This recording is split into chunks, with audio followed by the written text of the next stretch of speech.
Kinano está un rato na International School of Aruba, onde é membro ng di Shoco Collaborative, tá bezig com o primeiro proyecto para fora de hotel lang. Collaborative tá aliança entre Aruba Marriott, Bocuti e também Iberostar.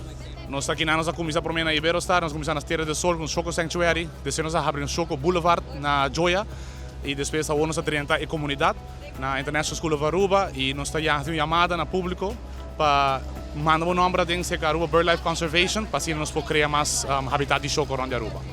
Aqui nós temos voluntários de Aruba BirdLife Conservation, como nós suporte no proyecto, nós temos ongeveer 20 voluntários de nang, também nós temos ongeveer 10 voluntários de colaborativo de hotel nang para a iniciativa de Shoco. De minha cabeça que nós estamos indo para 500 par de Shoco, na Aruba no monumental nós temos 200 par de Shoco e na 150 nós estamos critically endangered, nós queremos fazer mais Shoco na Aruba.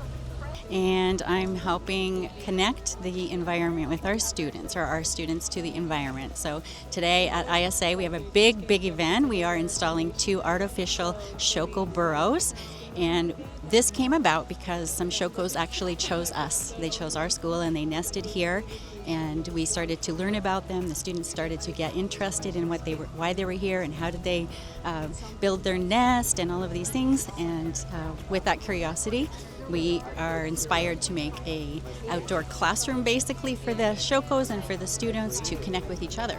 Yeah, we couldn't do this without their support, with the hotel support and with the support of Greg Peterson from the Aruba Bird Conservation. He's the one with the knowledge. He's helping us learn what's the right thing to do and how we can protect this species that is becoming endangered on Aruba.